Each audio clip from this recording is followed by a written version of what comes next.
Hello students, आप पुष्प पढ़ रहे हैं। आइए देखते हैं पुष्प के भाग के बारे में। तो ध्यान से आप समझें पुष्प के भाग कौन कौन से होते हैं। तो प्रत्येक पुष्प में 4 चक्र होते हैं। ठीक है, प्रत्येक पुष्प में 4 चक्र होते हैं जिन्हें कैलिक्स, कोरोला, पुमंग तथा जायांग कहा जाता है।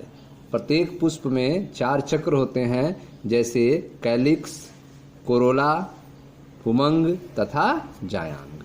तो आइए पहले भाग के बाद देखते हैं कैलिक्स के बारे में। कैलिक्स जो है वह पुष्प का सबसे बाहरी चक्र होता है। कैलिक्स पुष्प का बाहरी चक्र होता है और इसकी इकाई को बाह्य दल कहते हैं। ठीक है, फूल का पुष्प का सबसे बाहरी चक्र को कैलिक्स कहते हैं और इसकी इकाई को बाह्य दल कहा जाता है। ठीक है, प्रायः बाह्य दल हरी पत्तियों की तरह होते हैं। जो बाह्य दल होते हैं वे कैसे होते हैं? हरी पत्तियों की तरह होते हैं और कली की अवस्था में फूल की रक्षा करते हैं। ठीक है, तो बाह्य दल जो हैं हरी पत्तियों की तरह होते हैं, कली की अवस्था में फूल की रक्षा करते हैं। कैलिक्स संयुक्त बाह्यदली अथवा पृथक बाह्यदली होते हैं। ठीक है, कैलिक्स जो हैं वह आपस में जुड़े हो सकते हैं, अर्थात बाह्य दल आपस में जुड़े होते हैं। जब बाह्य दल आपस में जुड़े हुए होते हैं तब उन्हें संयुक्त बाह्यदली कहते हैं, और जब बाह्य दल मुक्त होते हैं, अलग अलग होते हैं, तब उन्हें पृथक बाह्यदली कहते हैं। ठीक है, तो कैलिक्स जो है वह 2 रूपों में मिलता है, संयुक्त बाह्यदली और पृथक बाह्यदली। ठीक है, तो यह था कैलिक्स के बारे में। कैलिक्स क्या होता है? यह पुष्प का सबसे बाहरी चक्र होता है। इसकी इकाई को बाह्य दल कहते हैं। प्रायः बाह्य दल हरी पत्तियों की तरह होता है, कली की अवस्था में फूल की रक्षा करता है। कैलिक्स संयुक्त बाह्यदली अथवा पृथक बाह्यदली होते हैं। ठीक है, आइए दूसरे भाग के बारे में देखते हैं, कोरोला के बारे में। कोरोला, इसको दल कहते हैं अर्थात पंखुड़ी। कोरोला दल का बना होता है, पंखुड़ी का बना होता है। ठीक है, दल प्रायः चमकीले रंगदार होते हैं। ठीक है, फूल के जो चमकीले रंगदार भाग होते हैं उनको क्या कहते हैं? दल कहते हैं, पंखुड़ी कहते हैं। ठीक है, तो कोरोला जो है वह दल का बना होता है। दल प्रायः चमकीले रंगदार होते हैं।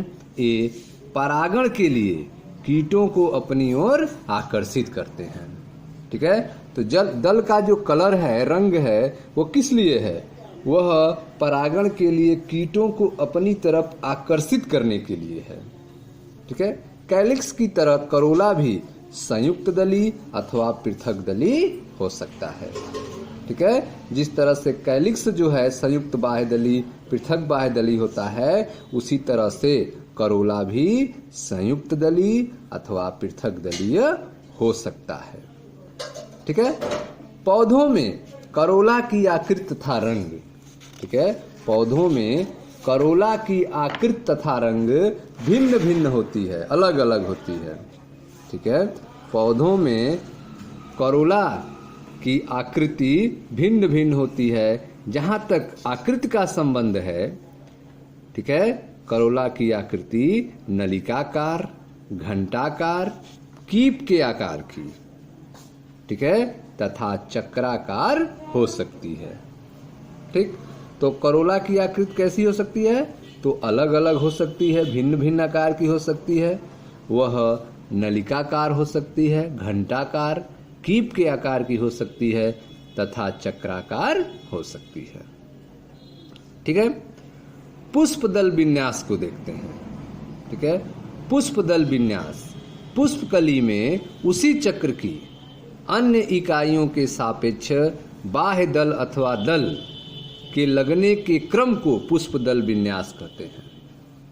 ठीक है, पुष्प दल विन्यास क्या होता है? पुष्प दल विन्यास पुष्पकली में, पुष्प दल विन्यास पुष्पकली में उसी चक्र की या अन्य इकाइयों के सापेक्ष बाह्य दल अथवा दल के लगे रहने के क्रम को पुष्प दल विन्यास कहते हैं। ठीक है, बाह्य दल अथवा दल के लगे रहने के क्रम को ही क्या कहते हैं? पुष्पदल विन्यास कहते हैं।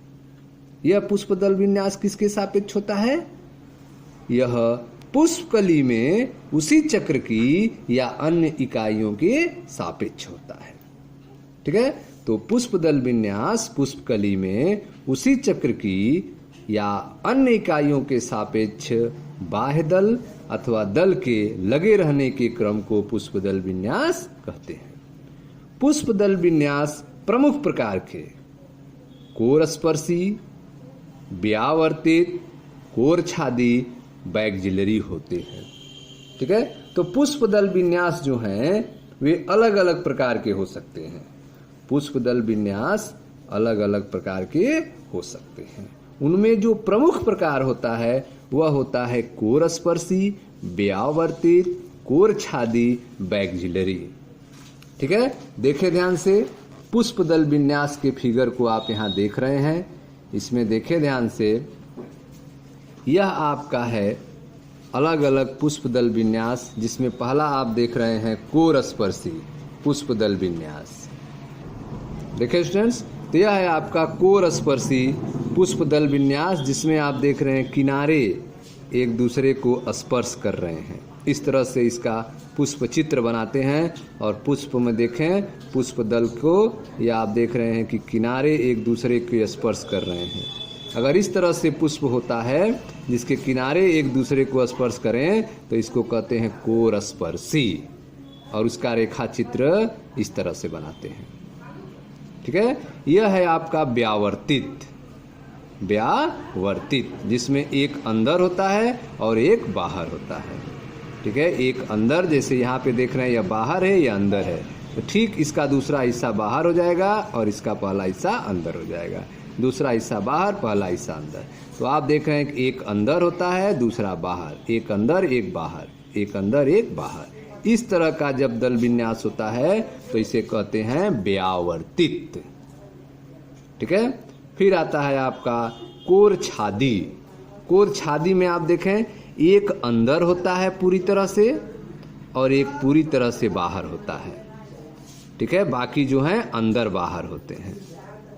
ठीक है, तो एक पूरी तरह से दोनों हिस्से उसके अंदर हैं, इसका दोनों हिस्से बाहर हैं, और ये अंदर बाहर इसका भी अंदर बाहर है।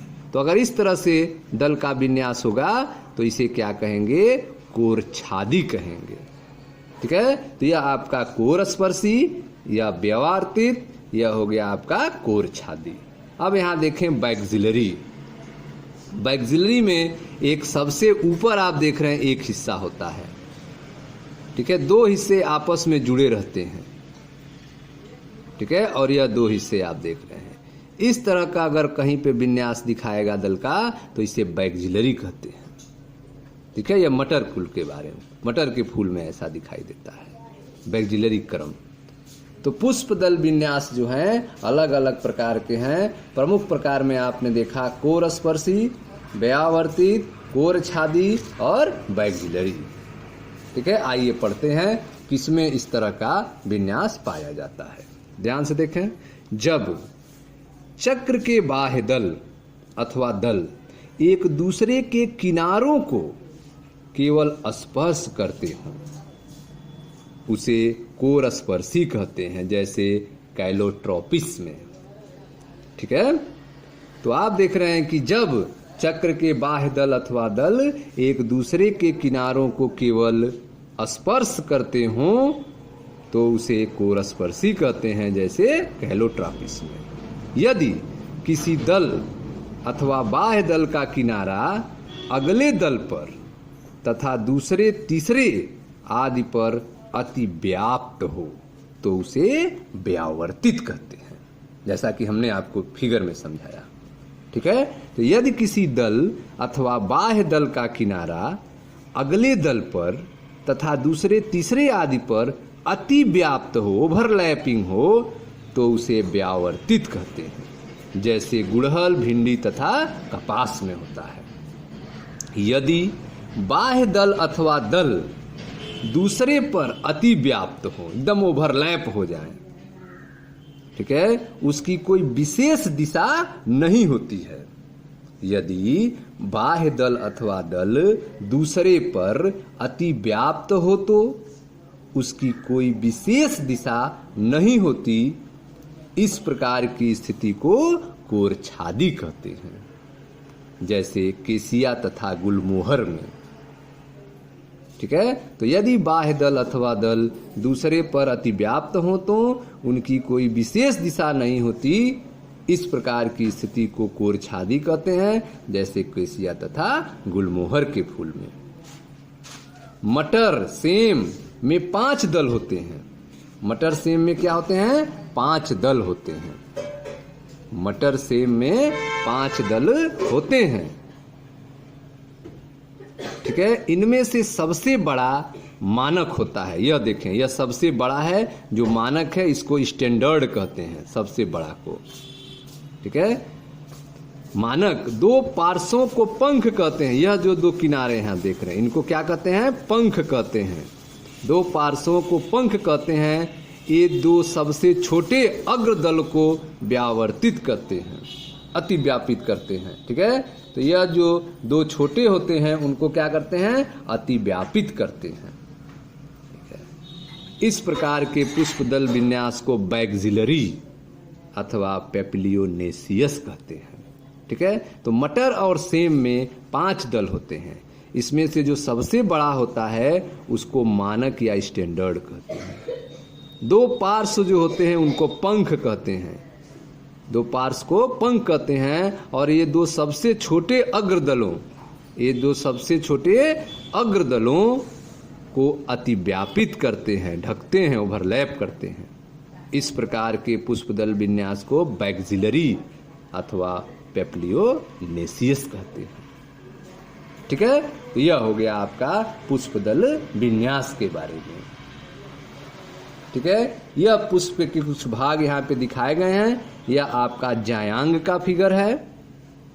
ठीक है, जिसमें वर्तिका अगर वर्तिका और अंडाशय को दिखाया गया है। यह पुमंग का फिगर है। पुमंग है जिसमें आप देख रहे हैं पुंकेसर और पुंकेसर नली को दिखाया गया है। ठीक है, पुतंत को दिखाया गया है। यह कोरोला का फिगर है। यह कैलिक्स है। ये सारी संरचना जो है जायांग, पुमंग, कोरोला, कैलिक्स, यह फूल में पाई जाती हैं। ठीक है, पुष्प वृंत को देख रहे हैं जिस पर पुष्प लगे हुए हैं। यह पुष्पावृंत हैं। इस पे आप देख रहे हैं यह सब कैलिक्स हैं। ठीक है, यह हरी हरी स्ट्रक्चर आप देख रहे हैं कैलिक्स है। यह आपका कलर वाला कोरोला है। यह बीच में आप जायांग देख रहे हैं और यह पुमंग है। ठीक है, यह सारी संरचना जो है एक फ्लावर में पाया जाता है, जिसको अलग अलग फिगर आप देख रहे हैं, कैलिक्स, कोरोला, पुमंग और जायांग। ठीक है, अब आते हैं पुमंग के बारे में पढ़ते हैं। पुमंग क्या होता है, एंड्रोसियम क्या होता है। ठीक है, अभी तक आपने पुष्पदल विन्यास के बारे में जाना, तो पुमंग समझे ध्यान से। पुमंग पुंकेसरों से मिलकर बनता है। पुमंग जो है, एंड्रोसियम जो है, वह पुंकेसरों से मिलकर बनता है। प्रत्येक पुंकेसर जो फूल के नर जननांग होते हैं में एक तंतु तथा एक परागकोश होता है। पुंकेसर में क्या होता है? एक तंतु होता है, यह लंबी सी, और एक परागकोश होता है। ठीक है, पुमंग जो है पुंकेसरों से मिलकर बनता है। प्रत्येक पुंकेसर जो फूल का क्या होता है? नर जननांग होता है, में एक तंतु होता है और एक परागकोश होता है। प्रत्येक परागकोश प्रायः द्विपालित होते हैं। इसमें 2 पाली होती है। प्रत्येक परागकोश प्रायः द्विपालक होता है और प्रत्येक पाली में 2 कोष्ठक होते हैं। ठीक है, जिसको 12th में आपको विस्तृत पढ़ाया जाएगा। ठीक है, तो पुमंग जो है पुंकेसर से मिलकर बनता है। प्रत्येक पुंकेसर जो फूल के नर जननांग हैं में एक तंतु तथा एक परागकोश होता है। प्रत्येक परागकोश प्रायः द्विपालक होता है और प्रत्येक पाली में 2 कोष्ठक अर्थात परागकोश होते हैं। ठीक है, परागकोश में परागकण होते हैं। परागकोश में क्या होते हैं? परागकण होते हैं। बंध्य पुंकेसर जनन करने में असमर्थ होते हैं। ठीक है, बंध्य पुंकेसर जनन करने में असमर्थ होते हैं और वह स्टेमिनाइड कहलाते हैं। बंद पुंकेसर जनन करने में असमर्थ होते हैं और वह स्टेमिनाइड कहलाते हैं। ठीक है। पुंकेसर फूल के अन्य भागों जैसे दल अथवा आपस में ही जुड़े हो सकते हैं। पुंकेसर जो हैं वह पुष्प के अन्य भागों से अथवा आपस में ही जुड़े हो सकते हैं। जब पुंकेसर दल से जुड़े होते हैं, जब पुंकेसर दल से जुड़े होते हैं तो उसे दल लग्न कहते हैं, एपीपेटलस कहते हैं, जैसे बैगन में होता है। ठीक है। तो पुंकेसर जो है वह फूल के अन्य भागों जैसे कि दल अथवा आपस में ही जुड़े हो सकते हैं। जब पुंकेसर दल से जुड़ा होता है तो उसे दल लग्न कहते हैं, एपीपेटलस कहते हैं, जैसा कि बैगन में देखा जाता है। ठीक है। यदि ये परिदल पुंज से जुड़े हो तो उसे परिदल लग्न कहते हैं, एपीपेटलस कहते हैं, जैसे लिली में देखने को मिलता है। ठीक है। यदि पुंकेसर जो है परिदल पुंज से, यदि पुंकेसर परिदल पुंज से जुड़े हों तो उसे परिदल लग्न कहते हैं, एपीफिलस कहते हैं, जैसे लिली में। ठीक है। फूल में पुंकेसर मुक्त अथवा जुड़े हो सकते हैं। फूल में पुंकेसर जो हैं वे मुक्त हो सकते हैं, तब उसे बहुपुंकेसरी कहेंगे, अथवा जुड़े हो सकते हैं। फूल में पुंकेसर मुक्त अथवा जुड़े हो सकते हैं। पुंकेसर एक गुच्छे अथवा बंडल में हो सकते हैं। ठीक है। पुंकेसर जो हैं एक गुच्छे अथवा बंडल में हो सकते हैं। अगर बंडल में है तब उनको एक संघी कहेंगे, जैसे गुड़हल में होता है। अथवा दो बंडल में हो सकते हैं तब उसे द्विसंघी कहेंगे, जैसे मटर में होता है। अथवा दो से अधिक बंडल में हो सकते हैं तब उन्हें बहुसंघी कहेंगे, जैसे सिट्रस में हो सकते हैं। ठीक है। तो पुंकेसर जो हैं एक गुच्छे में अथवा बंडल में हो सकते हैं, जैसे गुड़हल में, तब उनको एक संघी कहेंगे। अथवा दो बंडल में हो सकते हैं तब उन्हें द्विसंघी कहेंगे, जैसे मटर में। अथवा दो से अधिक बंडल हो सकते हैं जैसे सिट्रस में, तब उन्हें बहुसंघी कहेंगे। उसी फूल के तंतु की लंबाई में, उसी फूल के तंतु की लंबाई में भिन्नता हो सकती है। उसी फूल के तंतु की लंबाई में भिन्नता हो सकती है, जैसे साल्विया तथा सरसों में। ठीक है। तो पुमंग जो है, पुंकेसर जो है, उसका जो तंतु है वह उसी फूल में छोटा बड़ा हो सकता है। ठीक है। भिन्नता हो सकती है। यह देखने को मिलता है सरसों के फूल में और साल्विया के फूल में, जिसमें तंतु क्या होते हैं, सरसों में दो छोटे होते हैं, चार बड़े होते हैं, एक साइज के चार होते हैं। ठीक है। और दो अलग साइज के होते हैं।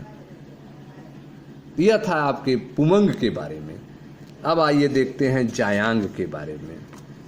ठीक है। जायांग ध्यान से आप समझें, जायांग क्या होता है। जायांग जो है वह फूल के मादा जनन अंग होते हैं। जायांग फूल के मादा जनन अंग होते हैं। जैसे पुमंग जो था वह फूल का नर जनन अंग होता था, उसी तरह जायांग जो है फूल का मादा जनन अंग होता है। ये एक अथवा अधिक अंडक से मिलकर बनते हैं। ठीक है। जायांग जो है एक अथवा अधिक अंडक से मिलकर बनता है। अंडक के तीन भाग होते हैं। अंडक के तीन भाग होते हैं, वर्तिका, वर्तिकाग्र तथा अंडाशय। जायांग के कितने भाग होते हैं? तीन भाग होते हैं। अंडक नहीं, जायांग के। जायांग फूल का मादा जनन अंग होता है। ये एक अथवा अधिक अंडक से मिलकर बनता है। जायांग के तीन भाग होते हैं, वर्तिका, वर्तिकाग्र तथा अंडाशय। अंडाशय का आधारी भाग फूला हुआ होता है। अंडाशय का आधारी भाग फूला हुआ होता है, जिस पर एक लंबी नली होती है, जिसे वर्तिका कहते हैं। ठीक है। अंडाशय जो है वह आधारी भाग होता है फूला हुआ होता है, जिस पर एक लंबी नली होती है जिसे वर्तिका कहते हैं। वर्तिका अंडाशय को वर्तिकाग्र से जोड़ती है। लंबी नली जो है वर्तिका, वह वर्तिका क्या करती है? अंडाशय को वर्तिकाग्र से जोड़ती है। वर्तिकाग्र प्राय वर्तिका की चोटी पर होता है, ऊपर होता है सबसे। वर्तिकाग्र प्राय वर्तिका की चोटी पर होता है और पराग कण को ग्रहण करता है। पराग कण जो हैं वर्तिकाग्र पर ही गिरते हैं। ठीक है। प्रत्येक अंडाशय में एक अथवा अधिक बीजांड होते हैं। प्रत्येक अंडाशय में एक अथवा अधिक बीजांड होते हैं, जो चपटे गदेदार बीजांडासन से जुड़े होते हैं। ठीक है। प्रत्येक अंडाशय में एक अथवा अधिक बीजांड होते हैं, जो चपटे गद्देदार बीजांडासन से जुड़े होते हैं। जब एक से अधिक अंडक होते हैं तब वे पृथक हो सकते हैं। ठीक है। जब एक से अधिक अंडक होते हैं तब वे पृथक अर्थात मुक्त हो सकते हैं, जैसे कि गुलाब और कमल में होता है। तब इन्हें व्युत्तांडपी एपोकार्पस कहते हैं। ठीक है। जब एक से अधिक अंडक होते हैं तब वे पृथक हो सकते हैं, तब इन्हें व्युत्तांडपी अर्थात एपोकार्पस कहते हैं। जब अंडक जुड़े होते हैं जैसे कि मटर और टमाटर में, तब उन्हें युक्तांडपी सिंकार्पस कहते हैं। ठीक है। जब एक से अधिक अंडक होते हैं तब वे पृथक हो सकते हैं, अलग अलग हो सकते हैं, तब इन्हें व्युत्तांडपी कहेंगे, जैसे गुलाब और कमल में होता है। और जब अंडक आपस में जुड़े हों जैसा कि मटर और टमाटर में होता है, तब उन्हें युक्तांडपी सिंकार्पस कहते हैं। निषेचन के बाद बीजांड से बीज बनता है और अंडाशय से फल बन जाता है। ठीक है। निषेचन के बाद बीजांड से बीज बन जाता है और अंडाशय से फल बन जाता है। ठीक है। अब आइए देखते हैं बीजांड न्यास के बारे में। ठीक है। बीजांड न्यास क्या होता है? बीजांड न्यास, बीजांड में अंडाशय में, ठीक है, अंडाशय में बीजांड के लगे रहने के क्रम को बीजांड न्यास कहते हैं। ठीक है। इसको हम अगले वीडियो में चर्चा करेंगे। तब तक जो है मिलते हैं नेक्स्ट वीडियो में। Thank you.